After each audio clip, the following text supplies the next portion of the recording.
All right, there's a couple things I want to get off my chest as I wait just a little bit for my ride.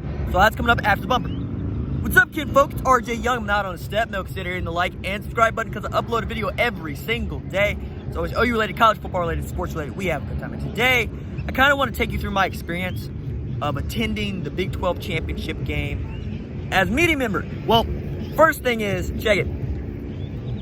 Laurel was cool enough to drive me up to this place so I could jump out in front of Arlington PD and run up to the stadium. And then I need to go pick up my credential, and it was cold this morning. And you know how much I don't like cold. You can go check out the Manhattan video to figure out how much I don't like cold. And then I go through security checkpoints, and you go all the way up to the elevators. But the reason that you want to be at the games, right, is not necessarily because you're going to get the same that you get at TV. No.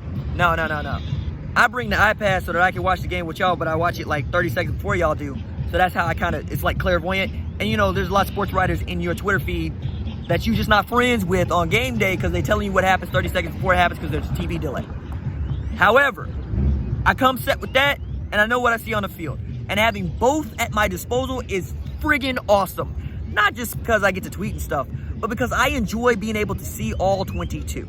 I want to see every single football player on the field. I want to see defensive alignments. I want to see offensive alignments. I want to really pay attention to what's going on at the snap. I want to see Bravey and Roy over the top of Creed Humphrey. I want to see James Lynch doing all these bendy moves and hand fighting with RJ Proctor on the edge. I also want to know what it is Pat Fields might have seen or thought he saw. I want to see what triggers guys to go where they're supposed to go, and I want to see it in real time.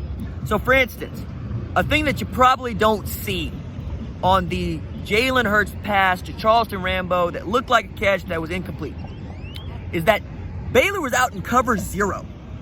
That means that there was not even a safety over the top at all. Not a single one. They were all down in the box at the line of scrimmage, to which the play is to go over the middle. Whichever route you get over the middle, or if you know you don't have one, maybe you audible to that so that you can get the matchup. But Jalen thought that he had a better matchup one-on-one with Charleston Rambo for the fade. I think that was a poor decision, and I turned out to be right because it's incomplete and you had to settle for 3. This also allows me to say Gabe Burkage is awesome because ice water flows through my man's veins, all right? If he doesn't make any one of those field goals, Oklahoma does not have an opportunity to win this game in overtime 30-23. And now he's setting records with like 16 straight field goal makes. I understand they weren't all long, but they were all crucial. And I had to put in my vote for the most outstanding player of the Big 12 championship game, right? The way that it worked was you picked 1 if Oklahoma won, you picked 1 if Baylor won, right? So I try to wait to the last possible regulation second to enter that vote because, you know, I believe in voting. I believe in what it's supposed to stand for, and I take it very seriously. And if you're a media member and you are privileged enough to be able to vote in one of these things, like an All-America list, or as I said on the Jim Thorpe Award Selection Committee, you know that I take this thing very seriously, right? As there are 2 Paycom Jim Thorpe Award finalists going head-to-head right now in the SEC championship game, Grant Delpit at LSU and J.R. Reed at Georgia. But I bring all that up to say, to that point, and quite honestly, in overtime, CeeDee Lamb was the only really good choice for the most outstanding player in this game. Not just because of how he started it, with turning a 3-yard out into a 71-yard gain down to the 10-yard line for Oklahoma's first and only TD of the first half, but because he just kept coming up clutch. And that was a really big deal because we didn't get to see him in this game. And one of the things that Oklahoma, well, I should say, didn't get to see him in the last game against Baylor.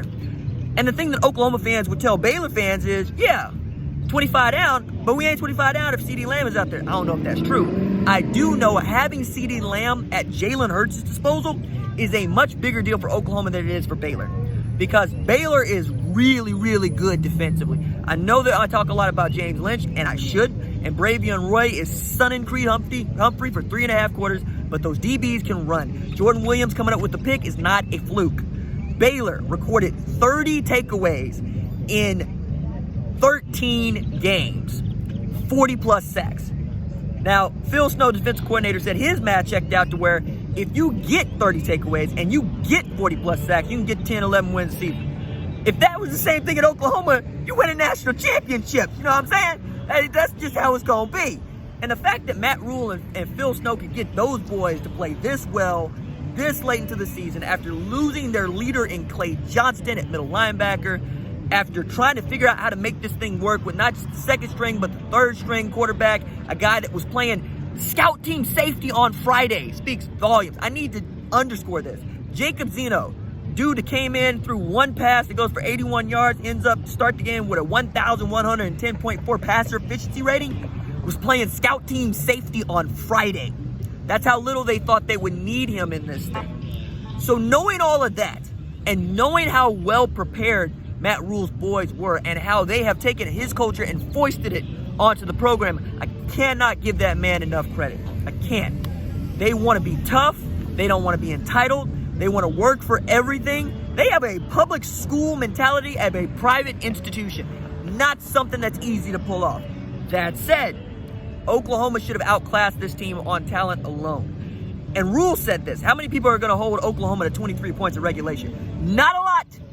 And the only thing that OU had going for it was, one, Lincoln Riley decided to leave the tricks in the bag. And he said, look, I have put us in bad situations in past weeks, all right? There's some stuff that Jalen has done wrong, where offense has done wrong. There's also been some gas on my part. I've strictly just put us in bad situations. Like one of the things that he said last week about Charleston Rambo, when I was like, man, Rambo missed the block. And Lincoln went into the press conference and said, no, I had Rambo block the wrong guy. And I'm like, yo, okay. Well, maybe Lincoln Riley does deserve more credit for, one, not having the best season that he's ever had as a play caller, but quite certainly the man has been just elite at this head coaching thing, right? Because I've had this criticism of Tom Herman. I've had this criticism of most guys that call plays and are also the head coach.